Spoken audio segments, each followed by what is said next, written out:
पुष्प में से एक पुष्प पारिजात का फूल, जिसको हार श्रृंगार का फूल भी कहते हैं, जिसको शिडली का फूल भी कहते हैं।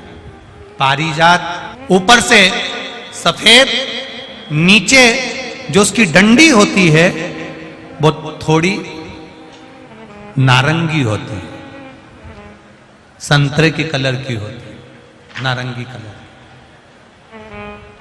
महाराज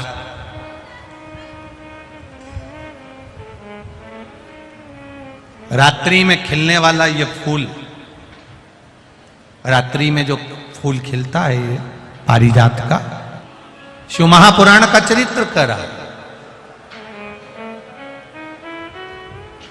जिस समय पर संतान की प्राप्ति नहीं होती या किसी कारणवश, किसी कारण से हमारे यहां वंश की वृद्धि नहीं होती, तब देवाधिदेव महादेव की आराधना पारिजात के फूल से करी जाती है। अब उस पुष्प को चढ़ाने का एक तरीका है, जरा ध्यान दीजिएगा। पंचपुष्प शिव महापुराण की कथा आप लोग सुनने के लिए बैठे हो, बड़ी आस लगाकर बैठे हो, उसको समझिए। पारिजात का जो फूल शिव जी को चढ़ता है, भगवान देवाधिदेव महादेव को चढ़ता है, जैसे ये शिवलिंग है, मान लो ये शंकर भगवान का शिवलिंग है, ये जलाधारी है, ये जल नीचे गिरने का स्थान। आप लोगों ने पहले कथा सुनी है ना सबने, आपको सबको मालूम होगा।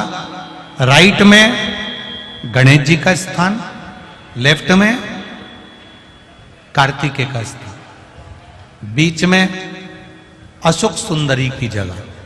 जहां पर यह शिवलिंग रखा है वो माता पार्वती जी का हस्त कमल, शिवलिंग के रूप में, शंकर भगवान के रूप में यह शिवलिंग है। ऊपर से जो एक एक बूंद जलाधारी नीचे गिरती है वो शंकर भगवान की 5 लड़कियां, जया, विषहरा, शामली बारी, दौतली और देव, ये शंकर जी की 5 बेटियां। वंश वृद्धि के लिए, कार्य सिद्धि के लिए, वैभव प्राप्ति के लिए या अपने हृदय की सुख समृद्धि के लिए, संतान प्राप्ति के लिए पारिजात हार श्रृंगार के फूल की शिव जी को आराधना होती है। हार श्रृंगार का जो पुष्प होता है, अशोक सुंदरी वाली जगह पर हम पारिजात के पुष्प को समर्पित करते हैं। उसकी डंडी का जो मुख है वो शिवलिंग की ओर होता है जब अपन अशोक सुंदरी पर चढ़ाते हैं, और फूल का मुख इधर होता है।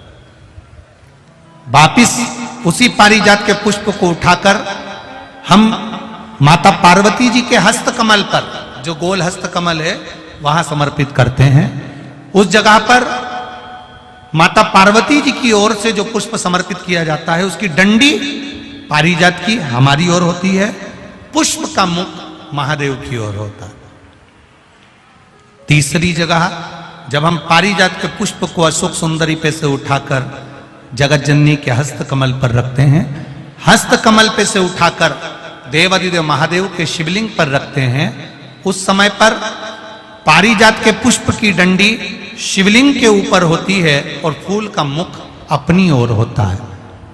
इस जगह पर पारिजात के पुष्प की डंडी के केसर से ही महादेव को त्रिपुंड लगाया जाता है और महादेव से प्रार्थना करी जाती है। अब पारिजात के फूल का केसर कैसे बनाना है वो भी एक बार आप लोग अच्छे से समझे। जैसे मान लो अभी पारिजात का तो फूल यहां पर नहीं है, पर आप टीवी पर दर्शन कर रहे होंगे। पारिजात पुष्प की जो पीछे की डंडी होती है, फूल सफेद और पीछे जो डंडी होती है नारंगी कलर की, केसरिया कलर की, उसको तोड़ लिया जाता है। तोड़कर ऐसी 25-50 फूल की पीछे की डंडी को तोड़कर उसको रख दिया जाता है। उसको धूप में नहीं सुखाते, केवल घर में उसको एक कटोरी में या थाली में रख दो, वो धीरे धीरे सूख जाएगा। सूखने के बाद उसको पीस लो। पीसकर उसका चंदन तैयार हो जाएगा पारिजात फूल की उस डंडी का।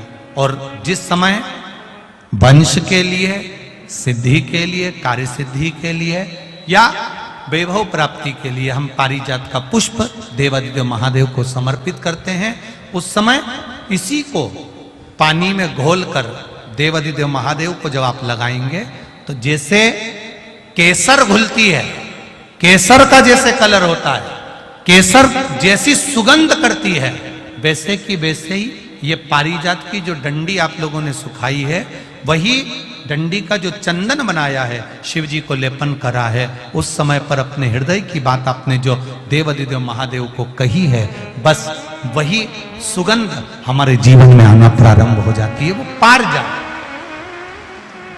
हार श्रृंगार। अब जरा ध्यान दीजिएगा, हार श्रृंगार के पुष्प, पारिजात का जो पुष्प है, सोमवार की अष्टमी पड़ने पर यदि हम देवादिदेव महादेव की पारिजात के फूल से आराधना करते हैं, स्मरण करते हैं, तो उसका फल भी हमें अधिक प्राप्त होता है। पारिजात का पुष्प, हम तो यहां तक कहेंगे अगर आपके यहां हार श्रृंगार का पेड़ लगा हो, पारिजात का पुष्प यदि आपके यहां होता हो, रात को खिलता है, सवेरे मिलता है, ऐसा पारिजात का अगर वृक्ष आपके यहां लगा हो तो प्रयास कर लें। 12 महीने शिवरात्रि आती है, बोलो आती कि नहीं आती? आती है ना 12 महीने। 12 महीने शिवरात्रि आती है। कैलेंडर पर एक गोला बनाकर रख देना कि हमको ये शिवरात्रि आई है, हर महीने की शिवरात्रि तुम्हारे ध्यान में रहेगी। एक पारिजात का पुष्प, हार श्रृंगार का पुष्प एक अगर देवादिदेव महादेव को आपने चढ़ाना चालू कर दिया, समर्पित करना प्रारंभ कर दिया, तो आपको पीछे पलट कर देखने की जरूरत नहीं पड़ेगी, महादेव हाथ पकड़ ही रहता। पारिजात का पुष्प शिव को समर्पित हो।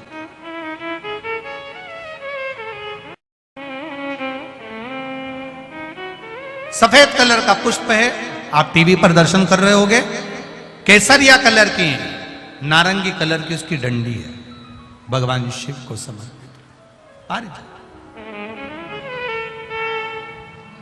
जब हम देवादिदेव महादेव को जल समर्पित करते हैं, भगवान शंकर को जब हम जल चढ़ाते हैं, उस समय पर भी भगवान को अगर तुम्हारे पास में थोड़ा सा पारिजात की जो डंडी है सुखाई है, आपने पारिजात फूल के नीचे की जो डंडी है उसको तुमने सुखाकर अगर चंदन बनाया है, तो वो चंदन आप प्रतिदिन भी देवादिदेव महादेव को समर्पित कर सकते हो। पारिजात पुष्प। एक बात और हमारे स्मरण में रहे,